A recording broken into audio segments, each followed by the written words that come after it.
What's up, everybody? Welcome back to the Iron Chapel podcast. I think we came up with the name The Service at the Iron Chapel. Providers. So there we go. Yep.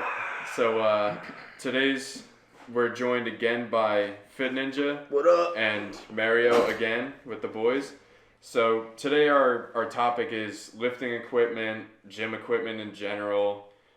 We could talk about like prices of stuff, like economically, whether it's right for you, why you should use certain equipment, stuff like that. But I think we're going to start off with a question that Mario has for us.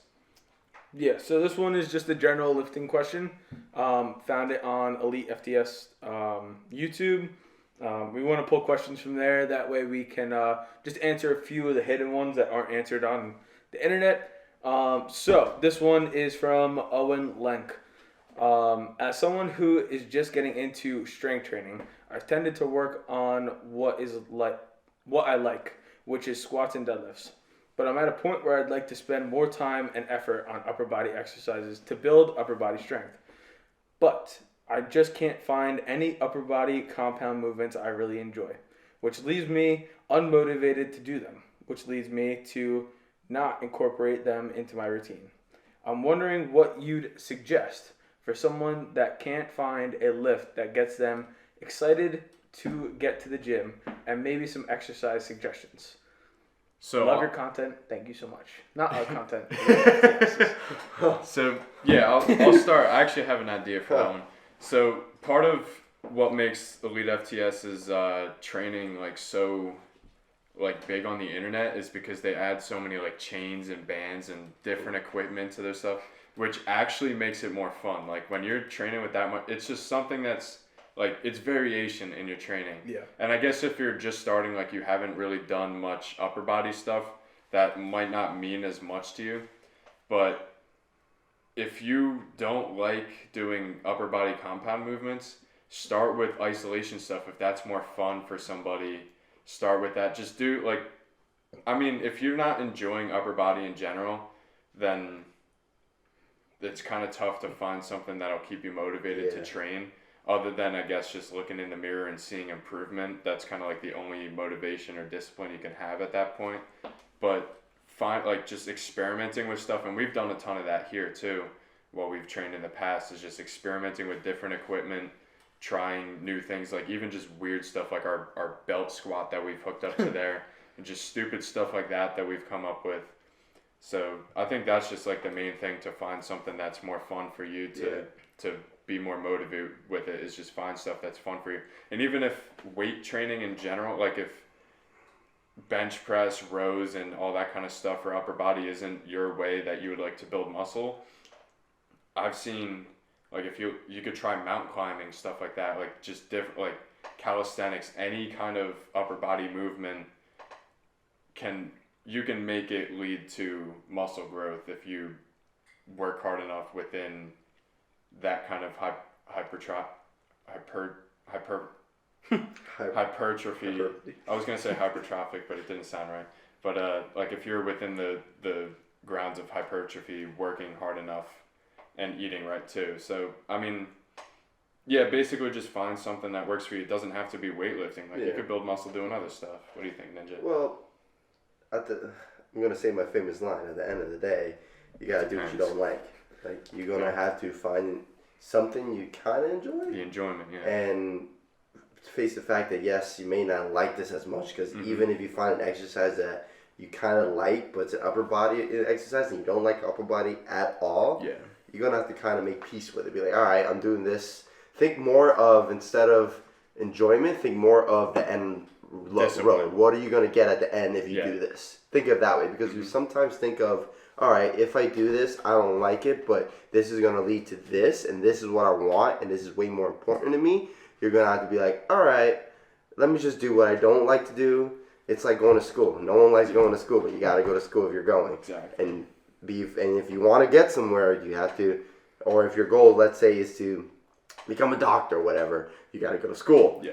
You don't like school, but you want to be a doctor. You know what I mean? But that's the road you got to take. But I would also say, mix some leg workout into it. For example, you can, if you have a log press, if you have the opportunity to have one, do a strongman clean and press, and you're still doing a little leg work, and you get a little upper body work. Definitely. There's also kettlebell swings. Kettlebell swings, yes, they work mostly lower body, a little bit of upper trunk body, but you can kind of do a little upper body if you want to bring it up a little higher to get your shoulders catched onto there. Even then, battle ropes can work too for your upper body. It catches onto your shoulders. Anything that has to do with that, it helps. Just play around with certain movements, but understand that if you want to get to the end goal, you got to do what you don't like. Yeah, that's just facts. I think that's just facts. Part that can make it easier is instead of, if you're working with a coach or programming yourself, instead of making your upper body days on their own, like doing push-pull legs, mix it all together. Like while you're doing your lower body stuff in between, you can put something for upper body so that you're hitting it like while you're also training legs. So then that gets you in the gym because you're like, all right, I'm going to squat today, and then I'm doing bench after it. So instead of just having the mindset of going to the gym and doing something you don't enjoy, you can do it in between stuff that you do enjoy, and it would get you in the gym. Well, that's one strategy, but for like a beginner that may work. Yeah. But if you're really looking to improve, like let's say it's just discipline. Let's say if you're trying to be a competitor squatter, and you don't like benching. Bench has never been your strong suit. It wouldn't be smart to bench in between your squats. Yeah, no. But for a beginner, if you want to do a little upper body, you can kind of like try and program it where it kind of helps your squat, but you're still working your upper body. Yeah. Like you still need upper back flexion. You need to be strong in your upper body. Your lats need to be strong in order to stabilize the bar. So you can kind of play around like that. What do you say, Mario? Okay, he jumped me right in. I was waiting for you guys to finish. So if he's trying to be competitive in powerlifting, like you said before, you kind of have to suck it up. If you're just trying to get back into lifting, you're just not in it to get like a bigger bench. For me, I suggest finding 2 upper body exercises that you like. They can be ordinary, they could be out of the ordinary. When I didn't like doing upper body, the one big exercise that I did like doing was slightly inclined pin presses. That was fun with a barbell. Felt like it worked. Felt like I could overexert myself. Not overexert, but I felt like I could get a high enough stimulant where I felt accomplished. And then another exercise that I like doing was cable single arm presses. So you have a bench and then you have your shoulders. So you just pick 2 of your favorite exercises that you like doing for upper body, and then the rest is kind of just like, all right, you go by feel. Get used to it over time. Yeah, you just get used to it over time. Yeah. I mean, or it could be an ordinary thing, like just start with like either an incline push-up or a modified push-up and just kind of get used to building an upper body strength. Sometimes it could be just because you're weak in the upper body. Yeah. Like for me, I didn't like doing it because I was just weak in the upper body. Compared to the lower body. Yeah. Yeah, compared to lower body. So for me, I just had to build up an upper body before I actually got interested into it now. Yes. Like I was telling Quinn before, I don't like deadlifting anymore when I used to love deadlifting. And now I like benching and squatting more. Yeah. Which is kind of why he doesn't like deadlifting. Huh? What? I didn't know what you said. But what's it called? I like benching a lot more now, where I like to bench like twice a week, so I'm finding like good progression in it, and like the deadlift isn't as fun as it used to be. And it's not because you're beating me, because I'm smoking you in squats, so it's not like it's anything funny. Well, but yeah, that's what my thing would be. If you're not trying to be competitive or building weights, find 2 exercises that you enjoy and mix them in between days. Yeah. So one day you come in. For me, one day it would be a chest day, so I do the slight incline pin press, or the pin bench press, and then the other day would be like a shoulder day. So I'd come in and I'd do the cable single arm press. So for me, it'd be picking 2 of the favorite ones that you enjoy, because compliance is a science. It's the same thing in nutrition that we talked about last week. Whatever you do, you need to do it consistently, and you need to like it. So pick 2 things that you like and kind of get used to doing it. Yeah, I think something you pretty much have like a few choices with it. You either find something that you do like. I mean, this is kind of like the cold-hearted, like straight up answer. You either find something that you can get to liking B, just discipline, push through it. Like if you have that discipline, that's an option for you. A lot of people don't have that kind of discipline, and that's okay. Like that's not an issue at all. Or C, reevaluate your goals. Like, is benching really that important to me that I'm gonna go out of my way and do it even though I don't enjoy it? It's kind of like one of those things. Yeah. Even then, like a lot of times, like he said it well. It doesn't really have to do that you don't like the exercise. You're just not good at it. The moment. It could be. And that's what a lot of people these days have with the legs. Like a lot of people do upper body, but they don't. They're weaker in the legs, so they don't like doing the hips. but that's completely true. Like you have to just understand. I'm going to repeat myself again. This is very important that everyone understands that you're not going to like it, but you got to understand the end goal is there. Yeah. And if you have that end goal and you want to reach it, you got to be disciplined enough to get it. Yep. I got a saying close to what you're saying. It's a quote from Coach Gauthier, a great coach, but he got it from another wrestler in college, and the quote was, do what you don't want to do when you don't want to do it. Exactly. Yeah, which is exactly kind of what you said. It's like, even though you don't want to do it, you still got to do it. That's how you build discipline. Yeah. Exactly. Yeah. That's where the discipline comes from. So I think that was a good answer to that question. So now we can move on to the main topic of today's podcast, lifting equipment. So that actually picks upon that, because let's say you don't like doing a certain exercise, you can add a certain equipment to it to make it a little easier or a little better. Mm-hmm. For example, rowing. If you don't like rowing for any means, you can use straps. Yeah, and that's what we can train into straps. Or a belt to make it easier on your core. Yeah, definitely. It depends. Well, actually, we're talking about different rowing. You're talking about rowing. He's talking about rowing machine. He's talking about bent over row. Yeah. Okay. So it's a little different, especially if you're bent over row, because you guys had to figure out which rows you guys were talking about. I mean, either way, even then, like both it's the same idea. Yes. When he said straps, well, since we're in a gym, I immediately thought this row or this row. Yeah, you immediately thought barbell row. Because that's what you have here. Yeah. So like you guys, as soon as he said belt, I was like, wait a minute, no, that's not right. Then you had to think about that you're here. So but pick up on that. You gotta be very careful when it comes to if you're doing bent over rows with a bar. You need to be very careful what belt you use. I feel like, because I've done them before. Look at that. I've done that before. Let's say you don't need a belt for a Smith machine. If you want better contraction, I'm going to blow it out the water. Smith machine is the best way to do a row, a bend over row. Because you don't have to worry about stabilizations. You don't have to worry about the bar moving this way, that way, whatever way. You're just going to work on the lat, work on the back that you're looking to get for hypertrophy reasons. I don't care what other people's going to say. That's just obvious. Like, why would you want to do something that's fixed? Like, even, what's his name? From Team Range of Motion. Oh my gosh. So there's a group called Renaissance Periodization, and I saw this one dude, I forgot his name. He was doing bent over rows, and his big thing is full range of motion, hypertrophy, and he was doing elevated bent over rows on a Smith machine. Yeah. Better range of motion, because they're Team ROM, better contraction, and overall better hypertrophy than bent over with a bar. Because if you're working hypertrophy, there's no need for all that stability stuff. Like, obviously you need a little bit of stability because you're moving something, but it takes out the fact that the bar can move in any direction, and also the fact that one arm can pull more than the other.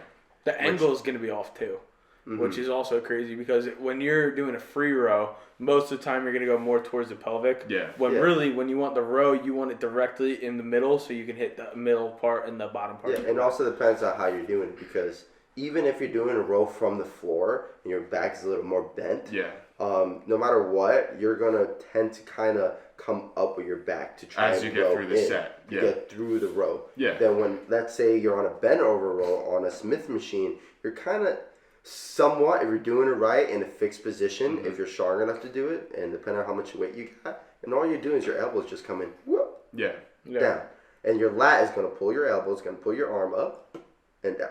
And exactly what you want. Your body, for bodybuilding purposes, everything has to do with with angles. How you do the movement, where is the movement going, if your muscles contracting a certain way that you want it to contract. It has to do a lot with that. Yeah. When it comes to a belt, let's go back to the belt.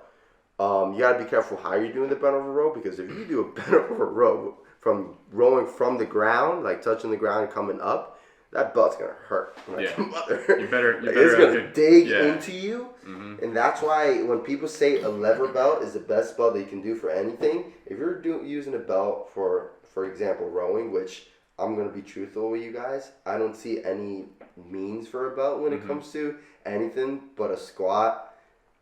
Even just a squat. Because if you have good enough core stability, the weight that you're using for a row isn't gonna challenge your core. For competitive, yeah. Let's debunk something real quick. Overall, what was the main reason for using a belt? Core stability. Yeah. Prevention of a hernia. Yeah, exactly. That's the main reason, preventing a hernia. So, if you want to prevent a hernia, it's smart that you're wearing a belt. But if you're using a belt for any other means like core stability, creating contraction of your diaphragm, being able to control that, control your breathing. You got to be careful which belt you use, especially in the deadlift, because if you're not a competitor, this is not for powerlifting competitor. If you're just using rowing just for bodybuilding purposes or for just in general, you wouldn't want to wear that belt. You want to wear more of a taper in the front. Yeah. Than just wearing a liver belt. Yeah. Yeah, so, you'd go with the one that you have. Yeah, so that could bring us in. This is where having the video comes in handy. So this here was my first belt. This is a Rogue belt. That's what that comes into extra play. small. Velcro, This thing, I used this for a really long time. I used it for everything. And this was very useful basically up until the point where I was squatting 315. Because at that point, I was having so much pressure in my core that it was starting to like you could hear the Velcro crackling while I was going down on a squat. Yeah. So this is really good for beginners and for accessory movements. I have used this, even since I've had this, I've used this for a few accessories because it's just a little bit of support, but you don't need the sharp angles and the stiffness of a 10 millimeter belt. Exactly. So if you're like, for example, not a competitor powerlifter or not a powerlifter in general, a belt like this would be the smartest thing you can get. It would be perfect. Nice, good looking belt. You don't look like a schmuck, or you don't look like a like a CrossFitter. I mean, CrossFitters use this, but man, what you got against CrossFit Ninja? But he's the only one that ever brings it up. I know. I thought we said we're not going to touch that topic. But this would be the smartest belt to use if you're using a belt just for you want to protect a hernia. Yeah. I mean, for hernia purposes, this belt doesn't really. What do you think? It's good. It's whatever creates pressure. Pressure. Yeah. Because that's what it's for. Because for the Velcro, what I'm thinking is that if your core is strong, like you're Eddie Hall, this is gonna. Yeah, if your core is strong. No, what's it called? Because Eddie Hall uses one of those belts. Really? He has one that he uses. Most of the world's strongest men want something like this Velcro to actually put. Sometimes when they're in competition, they'll put this on. Something a bit more like streamlined without the metal on here. It like straps across and then another one over. Oh, okay. So that's a little more stability. They do that for initial stiffness, and then they put like a lever over it. Yeah. Usually so for competition. I was wrong. You would use that for hernia. I was just thinking because like for hernia, it's not as strong as this, but yeah. For hernia, it's not. You don't need that much pressure. This is like. What's it called? You want this thick belt for like powerlifting and stuff because you want to create more pressure. So it's not about protecting the hernia. It's about creating pressure and protecting your spine. Protecting your spine, but it's more about creating pressure. Yeah, more than anything. When you use this kind of belt, when you're using that belt, that's for safety in a hernia. Mm-hmm. Yeah. So you got to be like going back to what I was saying. For lighter weights, that definitely does help. It's basically just a beginner belt and. If you're more advanced, it works fine for accessories. I wouldn't even call it a beginner belt. Yeah, it works well for accessories. A beginner belt is those belts that you get from like high school, where those like the one that I have. Yeah, the one that you have. So that's a beginner. I don't have it with me. I have it at the gym. But what's it called? I like to use that. Even I think advanced lifters should use that too because it's not as good. Well, because it's not as good as this. If you train with that kind of belt, you have a little bit of protection, and you can get used to creating core. Pressure and that way pressure. Yeah, so that one, if you like put it on a scale of 10, that one would be like a level 2 kind of belt. Then you get one of these. This is a level friggin' 8. Like you go from a level 2. 100. Yeah, you go from like a level 2 to a level 8, and you're like, holy crap! I can squat an extra 50 pounds. But you're training with something that you're still safe with. Yeah. So I'm gonna also say for those people who say that if you wear a belt you suck. I'm gonna bring those people out of the water. Believe me, there are people out there that when I first started learning how to the lifting realm or learning stuff. I saw a lot of people say that you should not wear a belt. You're weakening your trunk. Your no, core, yeah, I will say some people do say it's like cheating. People do say it's like cheating, and it's like I mean, a belt does put on a few more pounds on your maxes. It puts a lot more than a few pounds on your maxes. It depends who you are, though. Like, if you have a strong core, it's not going to put on as much. It's more for protection of your spine and hernia at that point. Okay, let's go in. You're telling me that if you have 800 pounds on your back and you have the strongest core, you're going to tell me that this guy's going to come down and not collapse.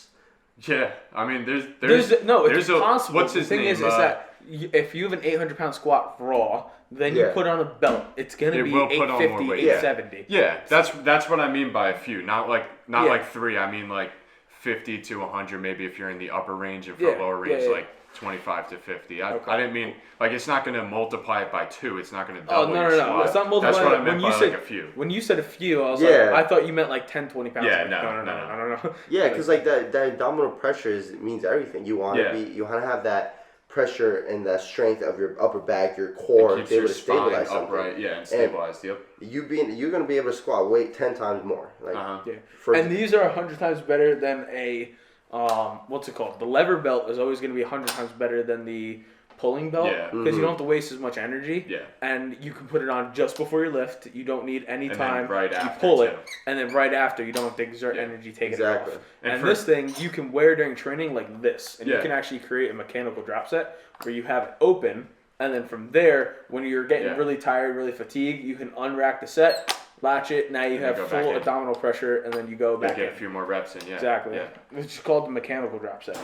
I actually use my belt often with it unlatched. That's what I do for most of my squats these days because I don't need it to be latched. Like I did in the past, since basically like November on, I've done a lot of like core isolation training. Yeah. Like front rack walkouts and walk back in, and I've actually gotten some like hate on that on Instagram. Like so many people were commenting on that, and I'm like.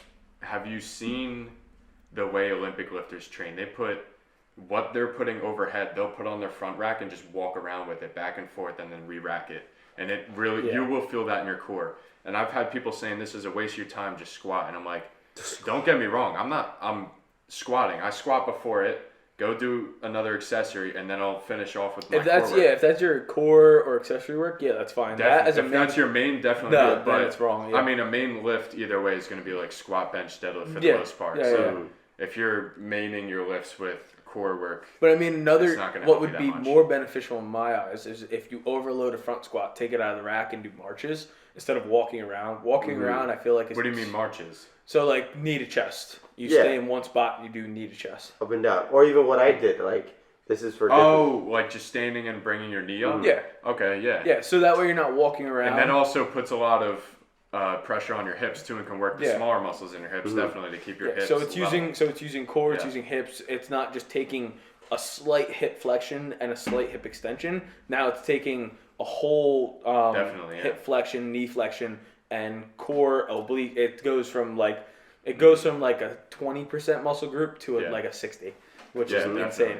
And if you're overloading it, if you have more weight than you can squat, overhead press, if you just have it racked, it's gonna do more. Yeah, definitely, 100%. So what I did for core to strengthen my inter-abdominal pressure was actually overhead. I forgot what we called it. We called it like tower press. Building holds. Well, where you just stand up so with I've overhead. been for a good solid 2 to 3 months. I started doing that, and when I did that, I felt better core control when I was squatting, deadlifting, because I was able to first, before I even press it overhead, I would create that pressure in my stomach. Because a lot of times it's all about getting the muscle memory to contract your stomach and create the pressure, then going into the stability. I did a lot of that too on like the different days when I would do some days with a front rack with like 225 or 315, somewhere between there. And then other days I would do overhead stuff with a bit lighter weight, and that really does, and that gets your shoulders too, shoulder stability, rotary cuff, making that all stronger, which I think that's a really good exercise that a lot of athletes what's a really good core exercise? Squat bench. That's true. And deficit deadlifts. Yeah, unbelted. Unbelted deficit deadlifts. You trust me. You do a heavy what I used to do. I think it was 6 inches. It was crazy deficit. Yeah, it was 6 inches. It was a crazy 6-inch deficit that I used to do, and I kid you not, my deadlift never shot up more than doing that. Mm-hmm. My core was working on there. Yeah. After that one session alone, I felt like I was pregnant. Yeah. The whole time. Yes. I felt like I was pregnant because my core had to work so hard to move that bar from greater distance. Yeah. And another big one too is just front squats in general. Front squats, yeah. If you do those right, and you that's one way that you can actually tell if you're engaging your core the right way. If you do heavy triples or doubles or singles of front squats, and if your obliques and your core specifically are not sore the next day, you probably aren't engaging your core. And that comes from Alan Thrall from Untamed Strength in California. And he talked about that a couple years ago in a video. And I went and did that 2 days later when I was training legs, did front squats, was doing heavy doubles and triples and then reps after that. And the next day I was like, oh dude, I can't even sit up that. Really works your core. Well, go ahead. No, you're good. So for core work for me, there's a bunch of different things that you can do. From Elite FTS, I found a few good ones. There were 2 ones that I already knew, but I didn't understand how they worked for powerlifting or I didn't understand why to put them in because I just didn't think they had a cause. But one of the ones is hanging leg raises. Exactly. Not a full leg raise, just the knees to the chest. Yeah, because at a certain point you're just get more hip flexors than core, which is actually also something that's underrated too. Exactly. Another one would just be laying leg raises, so that's another good one. But that one's a full leg. The next one would be a laying dead bug. Dead bug with someone pushing the knees out. That way you have to engage your core in. Yeah. You said before, the building holds. But another one that you could do is Y squats. So you have dumbbells or a kettlebell all the way up, and you just squat down and squat up. That one. Overhead squats are insane. Holy crap, that's crazy. Or what I did today is we got sandbags in my class. We did those, but with the sandbag, with the outside. Sandbags? Boom. Yeah, we have sandbags now. That's awesome. And then we come here, and I had somebody squat that way. Squatting's hard from overhead. Yeah. But what's it called? You can get weight there. You need so much mobility and strength. Yeah. It's what's it called? For core work, it's very interesting what you can do. Most of the time, sit-ups are going to do nothing. It's unless your sport is getting up and off the ground. Wrestling. I think direct ab work is pretty much useless unless you do a sport like wrestling, jiu-jitsu, or let's not face it, rock climbing, football a little bit, Or you can use it for the E part in fitness. Enjoyment, if that's something you like, exactly. If you want to have a nice abs, which I don't know why you want nice abs. Monkeys. Yeah, exactly. But if you want nice abs, then go for it. You want to do it for enjoyment, do it for enjoyment. But there's a lot of things you can do for core. Let's not take it out. Let's take it out of the blue, sort of say.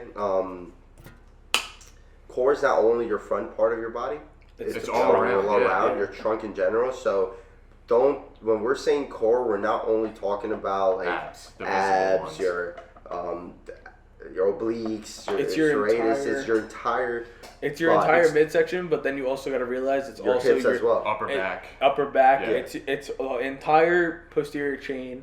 The upper back, and down to where your hips are, mid. Yeah. I would say even upper quad, legs, abductors, the psoas, the everything like that. That's all trunk because you gotta understand all these muscles are on the side of your leg, outside of your leg, deep inside your crotch area, your hips, your psoas, your gracilis is in there too. All that, your back, all that. There's a muscle right here, the gracilis. Gracilis? Yeah. No, because those are all muscles that a lot of people have all those go up here. Yeah. Right in here. Through your hips, exactly. And those are muscles you want to work up. And if you don't work those, then you're at risk for... If you don't work those, you're often at risk for hernia. You're often at risk of having a weak squat and a weak deadlift. If those are not strong... At the best case. At the worst case, you could have an injury. And at the worst case, too, if those areas are weak, we're talking about spine, back pain, knee pain, ankle pain, hip pain. Or even worse than pain, you could just have an absolute disaster of a low back injury or something pulling like that. something, something's about to get pulled. That's what's that joke? That's your ticket to Snap City, pretty much. I've never heard that. That's really. That's you're punching your ticket to Snap City. That, Shout out to RX Radio. That's what I got. That Okay, nice. And so it's true. Like you got to work in that stuff. Definitely. So we can move on now to I think what is the next most used equipment is straps. All of you got a lot to talk about with this. Straps. So there's a bunch of different types of straps. If you're watching this on the video, we're kind of showing about these. Wait, before you go there, guys, straps are good. Yeah, if straps are anyone good. says they're bad, they're just biased, and it's just I don't know. I don't know where you get that yes, from. grip strength is important, but if you want to isolate something, if you want to just work on technique, getting your grip out of it, straps is the best investment you can do. I think another thing is too, it's the biggest part of that's literally the number one rule of fitness. It's progressive overload. Mm-hmm. Yeah. What's called the same thing, mechanical drop set. The same thing with that. 100%. You go as much as you can, and then as soon as your grip falls out, like most people do it with a pull up. So they do pull ups as much as they can until the grip goes out. Yeah. Then as soon as they put straps on, they just pump out another more. And let's face it too, these small muscles versus everything else. Yeah. You legit like all you're doing is connecting. What's it called? You're keeping the bar from rolling out, and it just takes a lot of the musculature out of it. It takes almost your entire arm. Yeah, and a lot of people some people are just going to the gym to be healthy, so they could really care less whether they're. But not only that, even those people can have a lot of benefits from them. Yeah, definitely. If you're but I'm saying for the people that say they're cheating or they're bad, you can't say a piece of equipment is bad. That's just no. That's if you're a normal person, it wouldn't exist if it was bad. Yeah, if you're a normal gym goer and you just want to go to the gym, have fun, your straps, you can invest in straps. Yeah, it's if gonna you don't help want to spend the money on straps, don't. But they can definitely help you. Yeah, and not only that, come on, let's face it, guys. Your hands sometimes hurt from gripping things all day. Yeah. Would you really want to, after writing, typing all day, go to the gym and have to grip something else again as hard as you can to create that tension? No, if you're an office guy or a worker, buy some straps, go to the gym, and you're gonna have the time of your life because you don't have to worry about like me freaking injuring my freaking thumb or whatever, or having pain doing this. Today I'm deadlifting, I'm probably gonna wear straps because this hurts too much to do this. No, and that brings us into another thing that really bothers me in the fitness world, which you might have your thing to say about it, but I hate the idea that everyone makes fun of people for using gloves in the gym. You'll never catch any of us using gloves. Let's be real though. Let's be real. You'll never You'll never use any of us wearing gloves in the gym because we don't you gotta have them calluses. But some people don't need that. Ronnie Coleman wore gloves, dude. Is anyone gonna go up to him and tell him no? No, but there's circumstances. There's definitely circumstances. There's circumstances. But you take social norms out of it. There's no problem with wearing gloves. Do what you want. Let's debunk just that a little. If you don't weigh 800 pounds and you're not pure freaking brick, if you're not that and not built if you're not a monster, exactly, you don't need to wear gloves. The only ones that need to wear gloves are strongman when they have to do a friggin' 8 million pound rope pull. When you have to pull an airplane, fine, you can wear some gloves. I'm not gonna argue. Yeah, because we ain't gonna pull airplanes anytime soon. When you're pulling a plane on a rope, go ahead. I'm not gonna fight you. You're pulling a train. I can't. Exactly. What am I supposed to do? Yeah. Exactly. So. It's cheating. No, but you're Spider-Man. Sorry. To avoid getting too far into it, that makes sense. Most people don't need gloves. But I mean, that's the thing with fitness. If you want to do something, do it. If gloves make it more enjoyable to you, just wear gloves. If you want to be a CrossFitter, just do it. Do what makes you happy. I don't care. It's your lifting. So, but we'll get back to straps because that's more important. Yeah. So for straps, there's definitely different uses for it in different sports. Mm-hmm. Like I said before, powerlifting, overload. The mechanical drop set, or something that you just don't want to wear out. If you're doing a little bit of back on chest day, but you have deadlifts coming up in 2 days and you don't want to wear out your grip, that'd be something good to wear. Straps. The other thing is too, if you're just trying to overload it, like I said before, straps are good.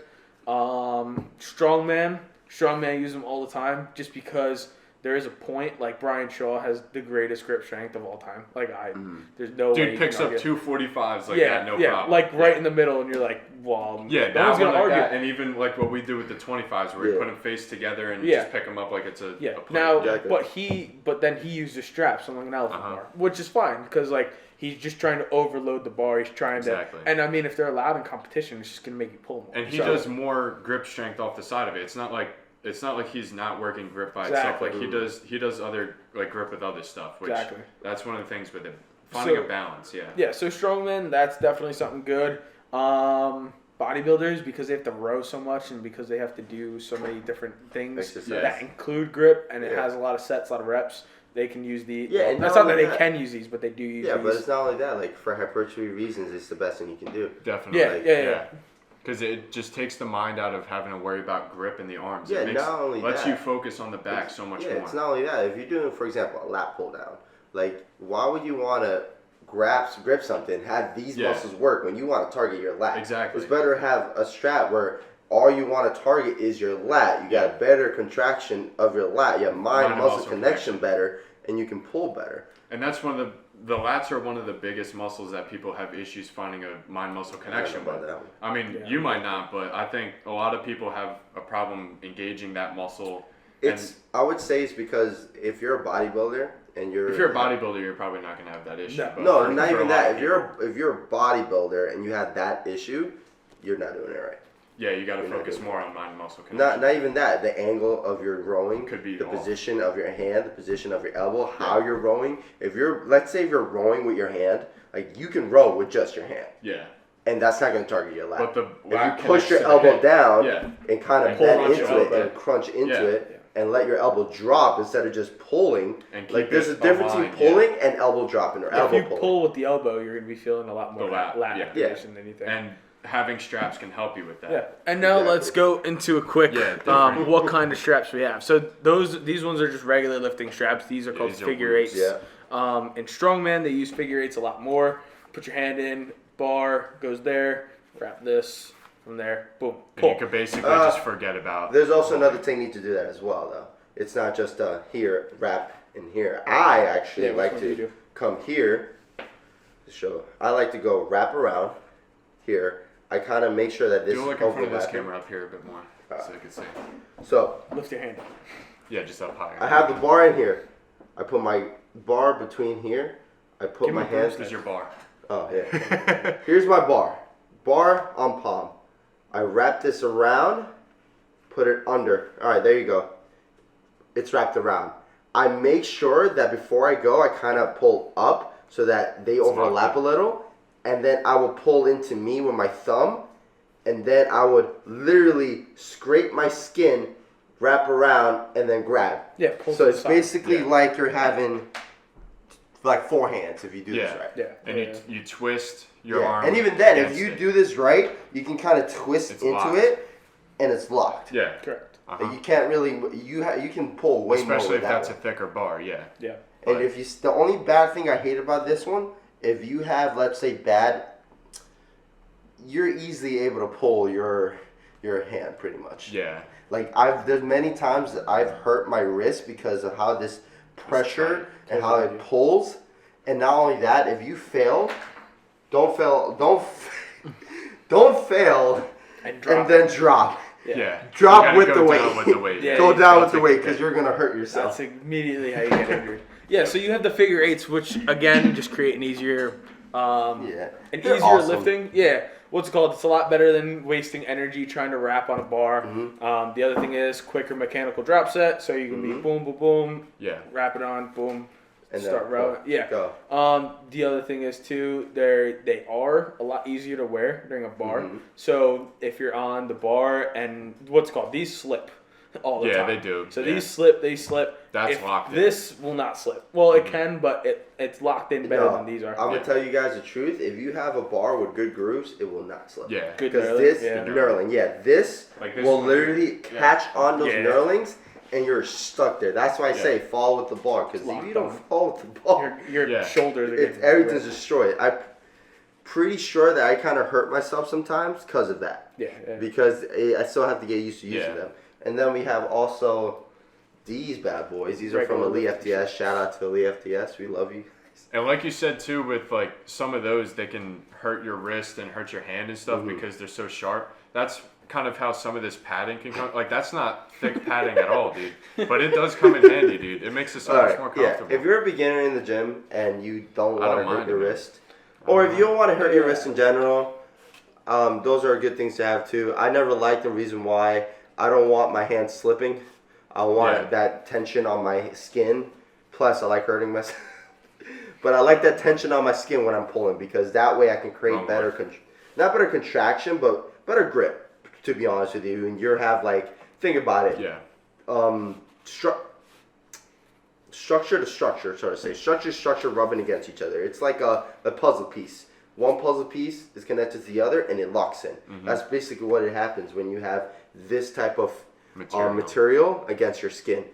It grips like a puzzle piece. Yeah, you'll get cut too, which is the other good thing. And if you were to go to a family dinner after a hard session of deadlifting, wear a long sleeve. Yeah, wear a long sleeve before you get called out. And you also have these. I personally never use these. Why? These are leather ones. I think a lot of Olympic weightlifters use like the leather ones. I got them for Christmas. These are mine. How many straps do you have? A lot. No, I do know the leather ones are like Olympic weightlifting thing. Yeah, so these, not only are these Olympic weightlifting, but these are very good if you want to do front squats. They look flexible. Yeah, they're very flexible. I feel like these are mostly for show because they look nice. They're leather. This is like velvety. It used to be better, a little smooth. But I have a little trick to kind of break in straps because sometimes you want to break them in. I would put this against a knurling and I will rub it. Rub it. Makes sense. And then when I rub it, it creates a little more friction because these are soft. Yeah, because knurling is like sandpaper. Yeah, it's pretty much like if you have a good bar. Yeah, and speaking of grip with that stuff too, I have 3 things to mention real quick. The knurling of a bar matters, which we'll go more into depth with that because I have the bar right there. Chalk makes a big difference. If you work out at a gym that doesn't let you have chalk, this stuff right here, spider chalk, is prime. This stuff because it's got that pine in it. It smells nice and it's nice and tacky. And also, right here is a strongman trick. You guys know the rice bucket. Yeah. It's basically just a bucket full of rice, and you just put your hands in there and move and grip it, and it does finish that after some fat grip work, and it really does work with grip work. Exactly. Thing. Just add it to your mine. Yeah. Another thing, I'm gonna go into a little martial arts side. In martial arts, you want to have good strength. In general, reason why you want to be able to grab a person, you want to be able to choke them.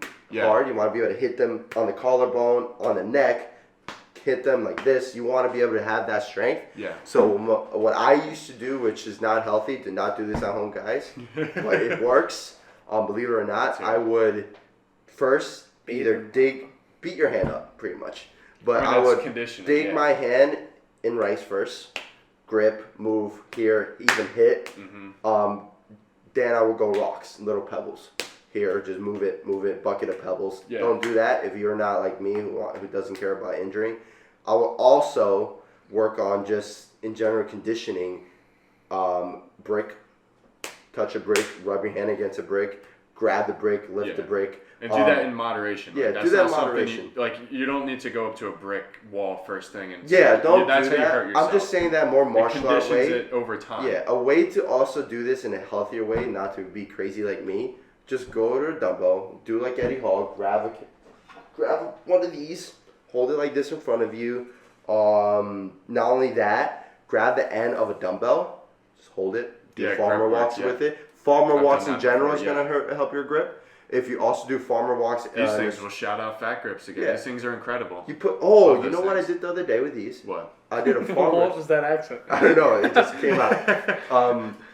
I put these on a farmer walk carries. Yeah, I've done that before. I put this on the farmer walk carries and I just walked. And I also... these you can use with drop sets too. You do it until your grip runs out and then you take it off. Do it even more. And then you can throw straps on too. Yeah, and then you can also... you have the Hex Bar. Yeah. You can hold the Hex Bar with the weight facing you this way. I have seen weight that. in front of you, weight in back of you. Just make sure you put collars on there. Yeah, make sure you that don't one be video of it just going forward and all. Yeah, so you basically, instead of the hex bar being like this with the weight here, you're holding it on the side. In front of you. You've probably seen that video on the internet. Yeah, so you walk this way, and believe it or not, it's like a weird feeling, but it works because you gotta actively stop the bar from moving like this. Yeah, it's like those farmer handles where they have big handles that it's hard to find the middle of. There's a lot of ones like that. Exactly. Yeah, so we could talk about knurling real quick too. This is the Xiaozun power bar. I think it's the I think it's the E1. This is a nice bar. It's got that coating, and I live 10 feet from the salt water, and it has no rust on it at all. And I've had it for a year and a half, so that's pretty nice. I oil it up like every month or so because I'm like one of the only ones using it. There's a few other people that lift here, so it's not getting much use all the time. But the knurling on that thing is nice. And I know another bar that has really good knurling is the Ohio Power Bar from Rogue. That's another one I've heard really good one from. The Texas Cowboy Bar from Elite FTS is I've heard that too. And also Rogue sells one. So the way this knurling is it's like a pyramid of metal, and the top is basically chopped off in like concave like that. Rogue sells a bar now. I forget what they call it. It's some like weird name for it. It's on their Instagram all over the place, but basically just doesn't have that chop off on the top. It is the sharpest knurling in the world, they call it. Well, let's say another big thing to do to work on your grip, if you have this opportunity to have this type of bar, fat grip bar. Fat bar. Axle bar. Axles, yeah. Not only that, work with a shitty bar. Yeah, I'm not gonna lie, dude. If you really a regular multi-bar. Yeah. If you want to work grip, go to and your gym has a bar with really worn down knurling. It really will work grip because you have to hold so much harder. Yeah, and then when you move on to like a good bar like that, you're gonna see your grip is crazy, and then that's gonna help your grip even more too. So I would say for you beginners out there, don't worry about the bar you have, just work, and that's gonna be the best you can do. And that I was thinking of something when you were talking about hand conditioning too, with hook grip, which I have done in the past a ton. Basically, one of the best things that I do for conditioning for hook grip, because it's basically crushing your thumb, so you got to go up over time.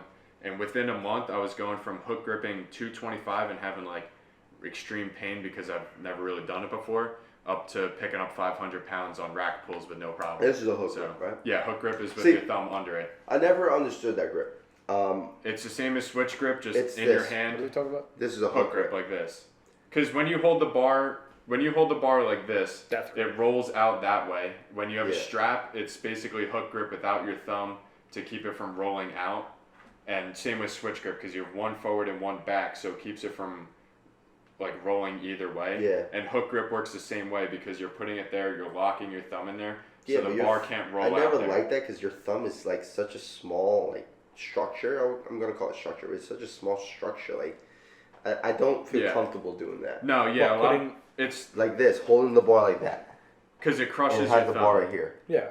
Hooking onto it. I never felt comfortable with that. You need long friggin' fingers, dude. Not even, dude. I got those mini thumbs, bro. And my hands are smaller, bro, and they don't work. I got the mini thumbs. Well, you have longer fingers. It doesn't matter. Yeah, that is true. I do something similar to that. Yeah. Like, you just grab it normally. No, not even that. Like, it has to do a lot. Like, when you're punching, where your hands or fingers are positioned has to do a lot with what you're punching. Yeah. I have the same concept in the bar. I kind of hook the bar with my pinky. Correct. First, here, boom, that is boom, a big thing. boom, boom, and then a lot of people just do this, right here. Yeah. I don't do that. I go right here. Okay. Because it's the same concept as a hook grip, but it's working more out. on the musculature. So it's working on this muscle right here, and maybe that's kind why of have a longer hurts. distance. No, this is just from writing. Trust me, from doing this. I can see that. Yep. Yeah. That is a better grip. Somebody on Instagram, I learned it from him. Forgot his name. He's shout out to Kevin Coastal. He's the one who showed me this guy. He sent me it. I've been looking at all of his videos. He has this grip like this. The whole point of suicide grip, I think, is just to have your lats set more when you're here. I think it's mostly to have the bar over your wrist. Yeah, but also this position kind of helps you set your lats a bit more. Yeah. And I never felt comfortable doing that because I do not want to kill myself. So I would do something like that where my thumb is a little on the outside when I'm having the bar instead of on the inside. So my lats are good and set, and I feel it's basically my hand is covering more distance, pretty much. Yeah, and that has been a big grip that's been going around too, is holding it over the palm and just having the tips of your fingers over the bar. And you could go thumb over or thumb under, and that's something that a lot of people have been doing. I don't. It's just I not. do it It's when I not. dangerous. It's so dangerous. Well, so if you put your dangerous. thumb around, you're fine. And this is a still, better it's very version though. dangerous. It You just start keeps with it over your wrist. so right it's not here hanging on the back. blade. Yeah. You wrap it around. You crunch. Sorry, I have to get closer. And then what I do. Right here. Lock your thumb around. You see how much more distance I have to cover a little bit? And Yeah. not only that, I have more stability if the bar goes this way. And when I'm benching with a full bar, and I'm like that, I'm kind of, instead of bending the bar this way in, I'm kind of pulling in while with my thumbs. Lets you engage your and lats. that's engaging my lats more, and then that's when I bench. Yeah. And that's what I do. That's definitely a grip that helps you engage your lats more. And since we're on the topic of bench, we could go into wrist wraps too. Yeah. So we have want to let you guys know we got 10-15 minutes left. Okay. Cool. So yeah, we have a couple different types of wrist wraps. We could just go through wrist wraps real quick because that's pretty simple, and whatever else, knees, sleeves, that's pretty quick. But wrist wraps, and that kind of goes with knee wraps and elbow wraps too. It's basically just a compression around the joint and gives it more support. Yep. Now these I'll show a quick way that I like to put them on first. A lot of people put the thumb through, which I used to do that. I have no problem with it, but at the end, once it's wrapped, then you got to get the thumb loop off. So what I like to do here is put it against my thumb here, and then wrap it around as tight as you can. And I like to have it up on my hand, because if it's down here on your wrist, you're getting no support. There's no point to it. So I like to have it on my hand, go down below the wrist, and then back across the wrist. And this is easier if you have longer ones. Yeah. But these I just tighten like crazy. So we all have Then short let ones go. like that. Yeah. Yeah, I wish and we then had longer this ones, part here you can even pull out of the way, so when you're benching you don't notice that. Because if it's there, it kind of puts uneven pressure and it's just uncomfortable. But like that just makes it really easy to not even notice that. I actually fell in love with these, the ones with this band. Yeah, I have seen those. Because I thought about buying those. I put my, sorry. This is the one thing I hate about these. They come undone. Yeah. So I kind of come here, and these are short, which sucks. If you guys have the opportunity to get longer ones, get I would longer definitely ones. get 36 inch. Yeah. Not only that, get the canvas ones are amazing too. Like I said. Those ones? No, not those are not. Those are good too, but those are my favorite. Bro. those are so canvas thick. ones. Those are the evolution at those. Their canvas ones are like literally like sandpaper, like legit sandpaper, and you get it from Elite FTS. Actually, that's where a good friend of mine got it from. I tried them. It's like a puzzle piece. Like I said, it's texture with texture just blends with your skin. It's just it stuck. It gets stuck. So I always start like again. You want to cover area. You want to cover up here. I start these types just like that, and I will pull. As I pull away from me, I pull into me with my hand. Yeah. And I make sure it's real tight. Then I pull up, go over my palm, right here. Yep. Then if wish these were little bigger, if they were, I would go down, then up. Yeah. But I start with these through, down, through here. Yeah. Then pull down when you're over on the other side towards your pinky. Then you pull up. Yeah, no, and that's on your wrist and on the base of your hand, which is I can't the whole even. idea. It's troubling for me to even do that. Yeah. Especially with these types. Yes, if these has more distance, you have less friction here. But I rather stabilize up here where the joints meet. Onto the. And that's something with that's something there too that you just mentioned with straps that a lot of people don't like realize. When you put straps on, it makes your hand tighten on your grip a crazy amount because you're compressing those ligaments there and those tendons. So when you're like that, it is harder to open your hand when it's like that. So it helps you get a better grip on the bar too in general, as at the same time as stabilizing the wrist. Safety reasons. Safety reasons. Like I said at the beginning, these muscles right here are nothing compared to heavyweight. Exactly. And compared to everything else. Like these muscles are not. You can get them strong, but they're only so strong you can get them. You're just gonna have to use other aspects and other things to kind of counteract that because let's face it, they're small muscles.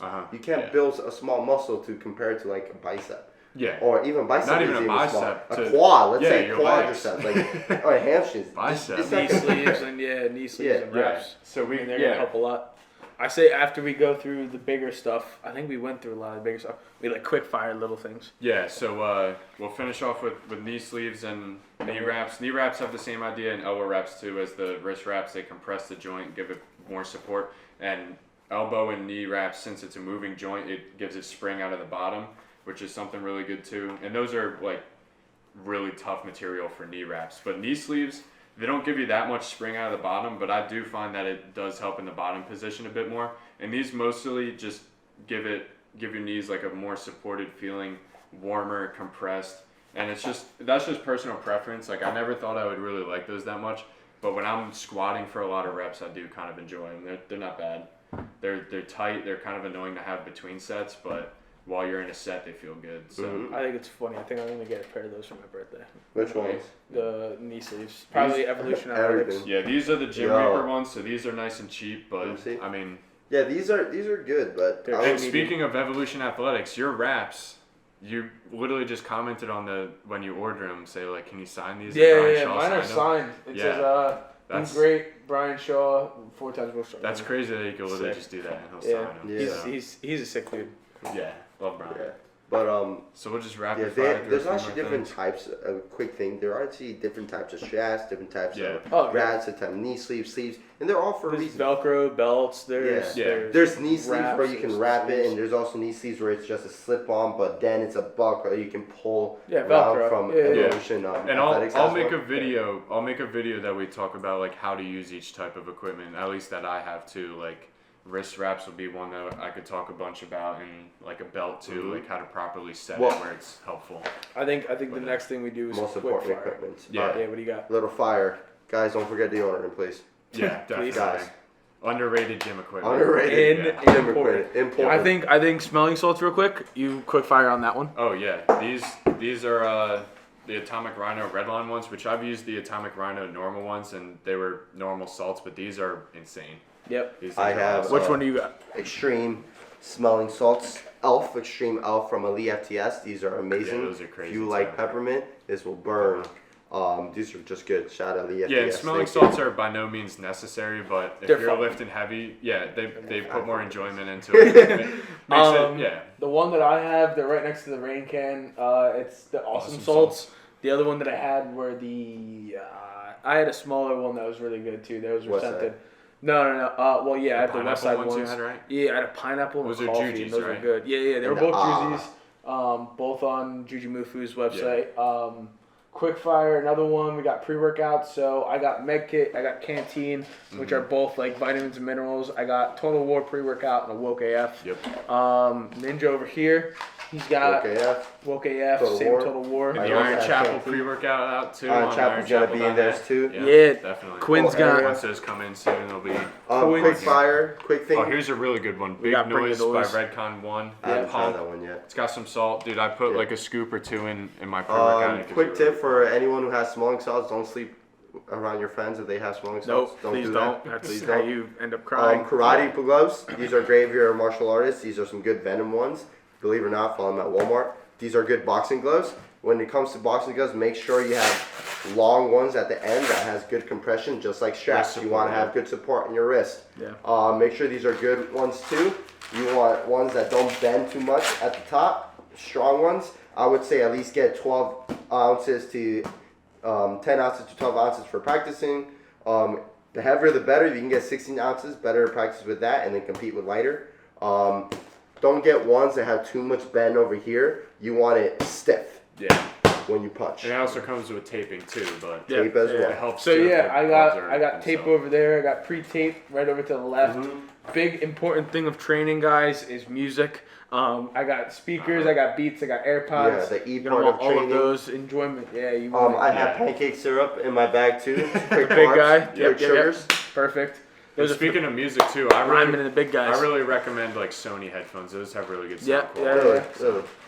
Bands, guys. Always get your bands. Amazon has cheap bands straps. and they last. I don't have my massage gun, but if you have a massage gun, keep it in here. Yeah. If you don't have a massage gun, the clippers of the cables, clippers of the cables. Usually like this right here.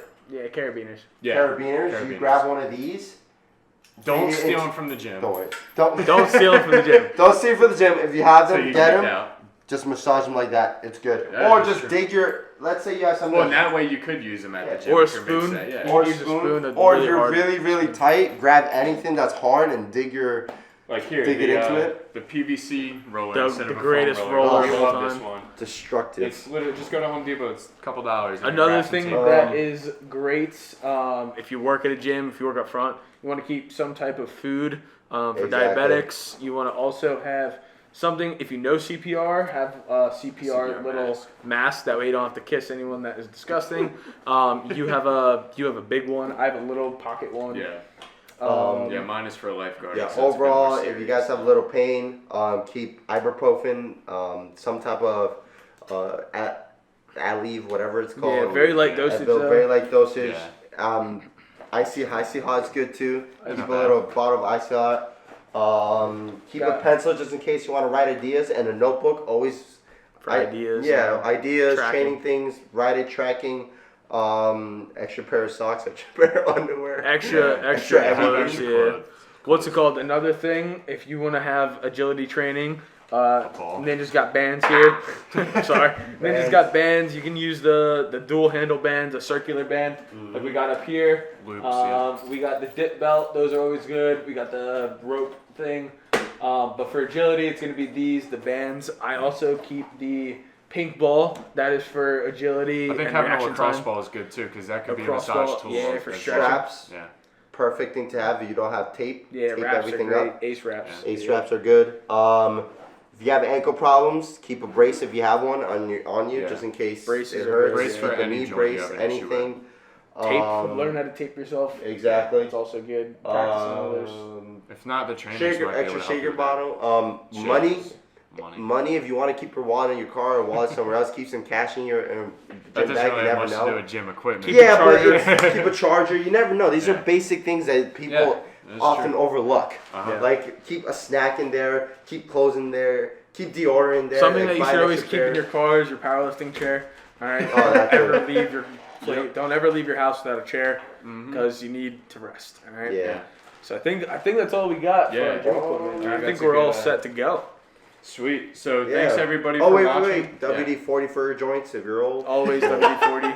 Some light drugs. Smelling salts would be the Oh, lightest. We got the red line, like Yeah, we we said don't, before. we don't Yeah. approve of drugs here. No, man. no. Pre-workout though. Pre-workout. Pre-workout. Yeah. Pre-workout and Yeah. ammonia. So thanks everybody for watching today. So this was a fun video that we kind of rapid fired through a good amount of, but yeah, on the idea of pre-workout, go check out the Iron Chapel website, ironchapel.net, and we sell pre-workout there now and a bunch of clothes that are pretty cool. So like the shirt Yeah, that the I'm clothes wearing are right here, sick. Yeah, with the buddy. Rick Jesus on the Yeah, buddy. back. And So, I'm actually looking to maybe work with you. I want to get my own branding stuff too. Sweet, awesome, yeah. Yeah, you get He's our got own his stuff in two there. on my old store that I gotta make a new one on my new Yeah. store. But yeah, so visit the website. We do coaching as well too, and Yeah. we'll see everybody And next for time. any pre-workout supplement stuff, there's I have forums Yeah. on my website as well too, Stuff. so Yep. yeah. that you could ask questions. So thanks everybody for watching, and we'll see you next time. Peace out. Peace out, guys.